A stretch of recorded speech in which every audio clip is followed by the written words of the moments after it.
Hello and welcome to another episode of Richard's Comics. On today's episode, I'll go through the latest comic haul that I have for you today. Got a mix of some previews from both Marvel and DC, as well as some back issues and some newer issues. So without further ado, let's get started. First up is DC Connect, issue 35 from April of 2023. This shows a preview of the upcoming DC titles in June 2023. You can see some of the highlights on the cover, like Flash 800 and Wonder Woman 800.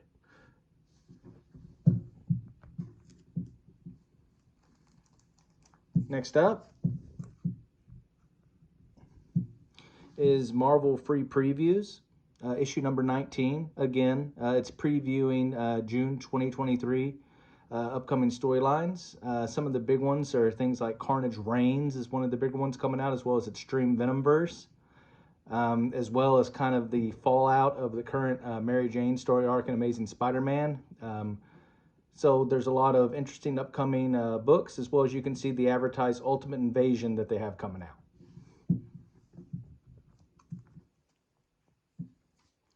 Next up, Batman and Superman, World's Finest, issue number 14. I've talked about it before, but this is probably the best overall DC comic book coming out right now. Kind of got a Silver Age feel to it. Definitely worth checking out. Next up, 8 Billion Genies, number 8 of 8. This has been a pretty solid series as it's gotten closer to conclusion. It kind of stalled in the middle issues, but it's been picking up lately. I can't wait to read this one.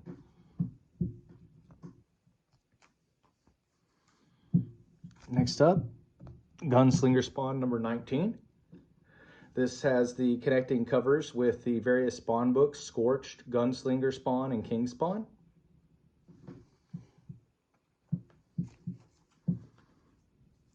Next up is Junkrabbit number 1. I don't really know anything about this comic. It looked very interesting though, just from the cover art alone. I guess it's kind of set in a post-apocalyptic type world. I want to check it out and see what all the fuss was about. Next book is Planet of the Apes number 1 from Marvel. You can see in the upper left-hand corner that this is under their 20th Century Studios banner. This joins some of the other properties, for example, Planet of the Apes, Aliens, and Predator.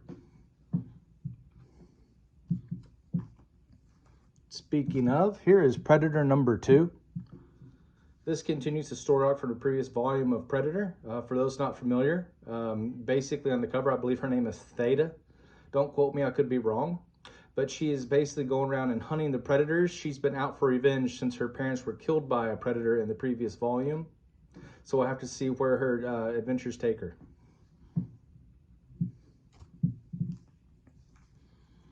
Next up is Red Goblin number 3. With Gold Goblin concluded, Red Goblin's probably the best spider-related book on the stands right now. You really get to see some insight into Normie Osborn and some of his character development. And for those who recognize on the cover, that is Phil Urch, the previous Green Goblin.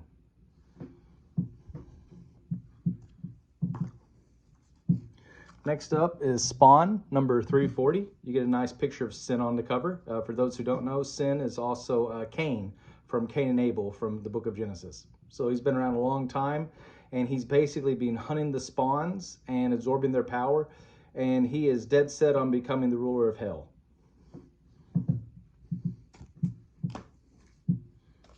Next book is Star Wars Ewoks, number 1, just in time for the 40th anniversary of Return of the Jedi. My understanding of this book is that it is a series of one-shots focusing mainly on the Ewoks. Next issue is Star Wars Yoda number 6. This is set in the pre-Phantom Menace storyline. This really deals with some of the different Padawans and trying to get along with each other. You can kind of see that we have one of them happens to be a Wookiee on this cover. Yoda has been trying to let these Padawans continue their training, but the Wookiee has been getting visions of evil committed by some of his fellow Padawans, and so he's been troubled by those, and so he's basically been struggling with how to deal with that. Next up is Superman number 3. Superman's been a good title. Again, there's only 3 issues, so not a large sample size. Overall, I like the story of the book. I like the art. Here you kind of see Lois Lane has been infected, and she's another one of the parasites that have been sweeping across Metropolis. I think the big problem I have with this book is that it's only 32 pages and DC is charging $4.99 for it. I think that's really overpriced. I still have a problem when they went to $3.99, even though it's been quite a number of years ago now. But I think this one in particular, if they don't pick up on the amount of content, I might have to drop this one, but we'll see. Next book is Venom, Lethal Protector, number 2. I guess this storyline, he is interacting with Silver Sable, and later on, I guess looking at the previews, Dr. Doom gets involved. It seemed pretty interesting. This is more in line with the Venom from the early 90s and not the current Venom that is being put up on the shelves. For those who are kind of nostalgic for the early 90s of Venom and Eddie Brock, definitely check out the Venom Lethal Protector miniseries. This is the second one of the recent miniseries. The first one was just Lethal Protector, and then this one is Lethal Protector 2. Next book up is Warlock Rebirth, number 1.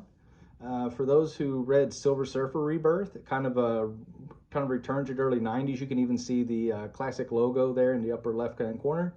Ron Marz and Ron Lim. So if you're missing kind of Marvel's cosmic comic books from the early to mid-90s, this is a good book to check out. Next book up is kind of controversial. This is Amazing Spider-Man number 24, Legacy number 918. You can see Norman Osborn helping Peter Parker. This book, for lack of a better term, I'm not really sure where Marvel's trying to go with this. I'm going to hold on judgment, but so far I do not like the direction that they're doing, where basically they're splitting apart Peter and Mary Jane. I don't really see what this brings to the story. It basically seems like they're just trying to reinforce one more day, and I'm not a fan of that storyline. I really wish that they would just get Peter and MJ back together again, but it is what it is. I've been reading Spider-Man a long time, so I'll at least give this story a chance to get to its end. Next up is Carnage number 12. Really nice Carnage cover here. This issue mainly focuses on Cletus Cassidy, not so much the Carnage symbiote. In this one, this serves as kind of a prelude to the upcoming Carnage Reigns crossover with Red Goblin, Carnage, and Miles Morales Spider-Man. Pretty solid. Reminds me of kind of an early 90s Carnage crossover. Not dissimilar from Maximum Carnage or Absolute Carnage. Next book up is Avengers Beyond, number 1. Really solid art from Greg Land in this book. This kind of follows the storyline from All Out Avengers, where you find out that the Beyonder has basically been tampering with the Avengers and kind of altering reality around them. You find out that the Beyonder is actually being hunted by other entities who apparently all the Beyonders borrowed their powers from. It was an interesting concept, but really the art is what gets this one for me. If you want to see some really solid art and decent Avengers story, I would check this one out. Next book up is Deadpool number 5. I really got this one because of the cover. The story itself is okay. There's a little bit of Cletus Cassidy.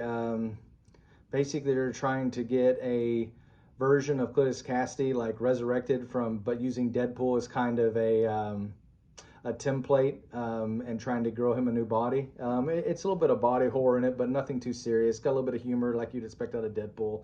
Not a bad read. Next book up is Scar, number 1. This is from the Disney Villains series that Dynamite's putting out right now. This kind of takes place concurrently with the first Lion King. Really like the cover with Scar here. I thought it was just a one-shot, but it's actually a mini-series. While I do enjoy the story, I'm probably not going to keep reading this one. Next book up is another Disney book. This is Darkwing Duck number 4. You can see a little bit of villainy by Bushroot in the issue. Again, this is a nice nostalgic book. It really echoes the animation from the 90s cartoon series. So if you're a fan of Darkwing Duck, it's a nice all-ages book as well. So just about anybody can read this, from a child up to an adult. Next book up is Deceased, War of the Undead Gods, number 8. This is the last part of the Deceased trilogy of miniseries. Some pretty epic moments in the book, very solid art. I would recommend the book. It's well done. It has a fairly satisfying conclusion, so definitely check out Deceased. Okay, we're going to skip to some older books. The first one we're going to talk about is Star Trek X-Men, a one-shot from the mid-90s with the original crew and then the X-Men team from that time period. It looks like Wolverine has his bone claws. For those who remember him getting his claws stripped out by Magneto in X-Men 25.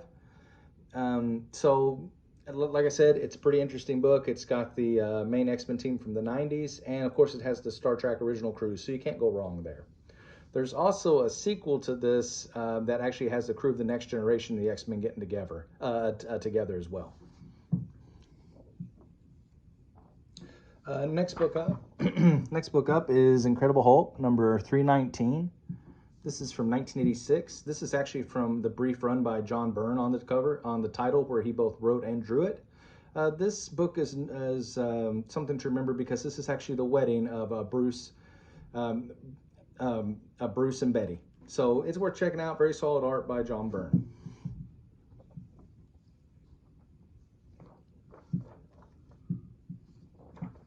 See, next book up is Fantastic Four, number 331.